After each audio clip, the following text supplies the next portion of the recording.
সামনে যাবে, সামনে যাবে, একটা সামনে থাকবে, একটা পিছনে থাকবে। সামনে একটা পিছনে থাকবে।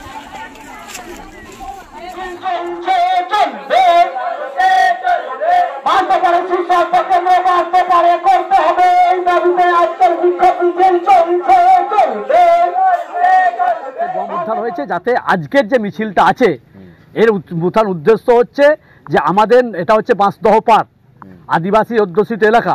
এখানে বাঁশদহ পাড়, সাঁকড়ো পাড়, আধপুকুর পাড়, কদমগেড়ে, এখানে হাটপুকুর পাড়, হ্যাঁ, এই সমস্ত জায়গায় প্রচুর আদিবাসী মানুষ বসবাস করে।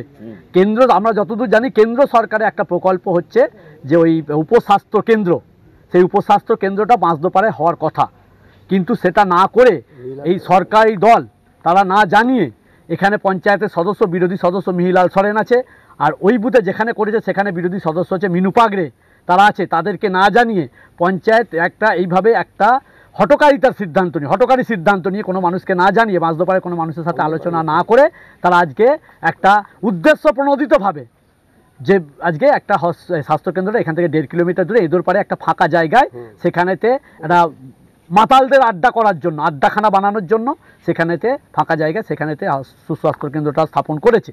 আমরা ইতিমধ্যে পঞ্চায়েতে বিডিও, ডিএমকে, এসডিওকে,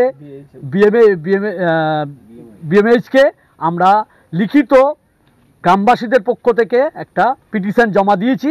আজ 1-1.5 মাস হলো, এবং এই এলাকার মানুষরা ওই উপস্বাস্থ্য কেন্দ্রে চাবি দিয়ে দিয়েছে, তালা ঝুলিয়ে দিয়েছে, যে যতদিন না বাঁশদহ পাড়ে এরকম একটা উপস্বাস্থ্য কেন্দ্র হচ্ছে এবং যে ডাক্তার ম্যাডামরা, ডাক্তার দিদিমণিরা, যারা নার্সেরা বসবে, তারা যেন বাঁশদহ পাড়ে এসে বাঁশদহ পাড়ের এই যে অসহায় মানুষগুলো তারা চিকিৎসা পায়। এখান থেকে 2 কিলোমিটার দূরে আমাদের একটা সরকারি স্বাস্থ্যকেন্দ্র আছে, সেখান থেকে যেতে এখানকার মায়েদের সমস্ত মানুষদের প্রচুর অসুবিধা হয়। এরা খেটে খায়, এরা দিন আনে দিন খাওয়া মানুষ, এরা হচ্ছে শ্রমজীবী মানুষ, এরা ক্ষেতমজুর মানুষ, তাই এরা প্রতিদিন মাঠের গতর খাটিয়ে খায়। তাই এদের জন্য যে সুস্বাস্থ্য কেন্দ্রটি কেন্দ্র সরকার বরাদ্দ করলো সেটা কেন আজকে প্রধানের কৌশলগতভাবে ওই জায়গায় বাঁশদহ পাড়ে না করে রাজাপুর গ্রাম পঞ্চায়েত, জামালপুর ব্লক, পূর্ব বর্ধমান জেলা, নবগ্রাম।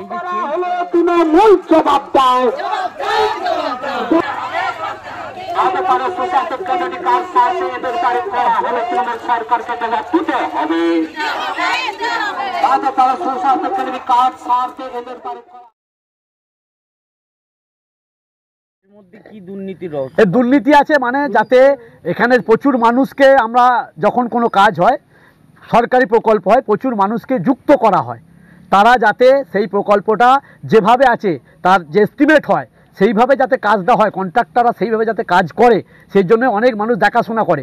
কিন্তু ওখানেতে যাতে কোনো মানুষ যায় না, কোনো মানুষ যাতে দেখাশোনা করতে পারে, দুর্নীতি করতে পারে, তার জন্য আমরা দেখেছি দিনের পর দিন ওখানে যখন ওই হসপিটালটা হয়েছে, লো কোয়ালিটির মাল, নিম্নমানের সামগ্রী দিয়ে করা হয়েছে এবং ভয় দেখানো হয়েছে।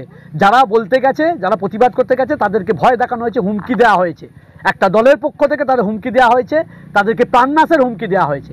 আমরা আপনাদের মাধ্যমে, সংবাদ মাধ্যমের মাধ্যমে আমরা আমাদের জেলা শাসক, মাননীয় জেলা শাসকের কাছে এবং এসডিওর কাছে, পাশাপাশি আমরা মুখ্যমন্ত্রীর কাছে, স্বাস্থ্য ভবনের কাছে এই বার্তা পৌঁছে দিতে চাই যে এতগুলো আদিবাসী মানুষকে কেন বঞ্চিত করে একটা অত বড় একটা সুস্বাস্থ্য কেন্দ্র, সরকারের যে একটা ভালো প্রচেষ্টা মানুষের জন্য যে আজকে করার, সেই প্রচেষ্টার এটা কেন্দ্র সরকারের প্রকল্প আমরা যতদূর জানি, সেইটাকে কেন আজকে এখানকার মানুষকে বঞ্চিত করে, এতগুলো মানুষকে, মা বোনেদের বঞ্চিত করে আজকে একটা ফাঁকা জায়গায় করা হলো, তার জবাব আমরা চাই।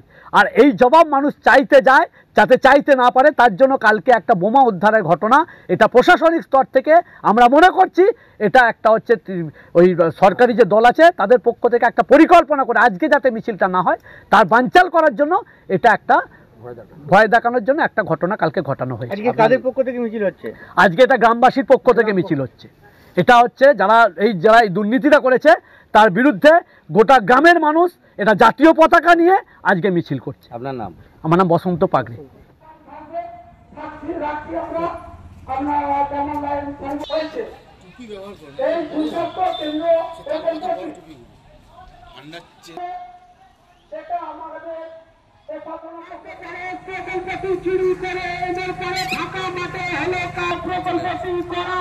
তৃণমূল সরকার জবাব দাও।